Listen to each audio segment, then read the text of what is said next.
Hello mga ka-racers! So eto, nagawa tayo ng sushi. Damit lang natin ay ham at egg. Ayan, binigay ito ng ating tiyahe na hulmahan. 1 taon na sa akin to, pero ngayon ko lang nagamit.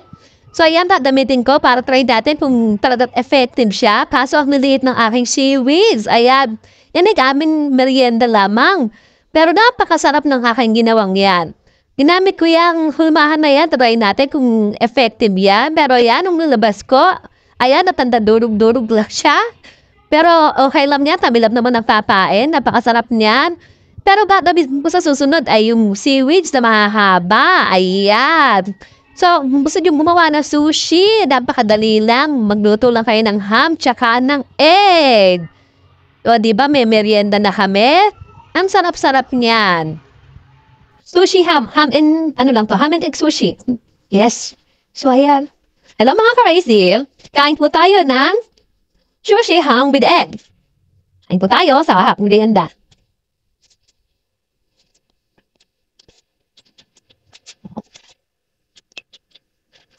Ang tangin na yun.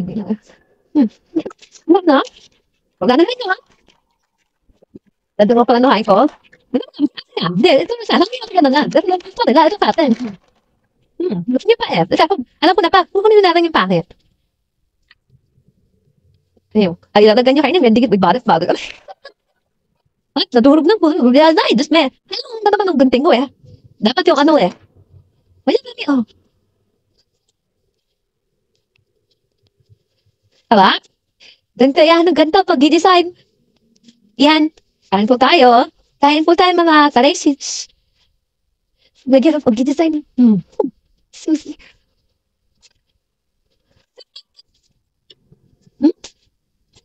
Sato. Atin na nga to?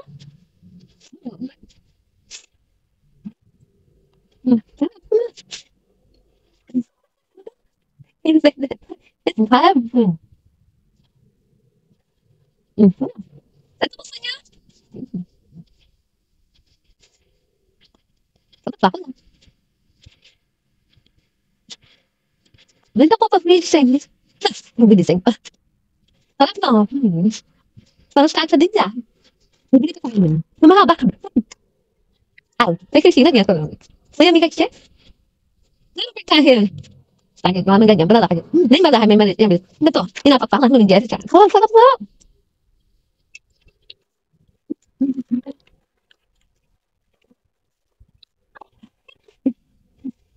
Sarap.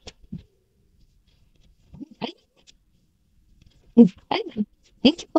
Thank you po mga ka-racers. Bye!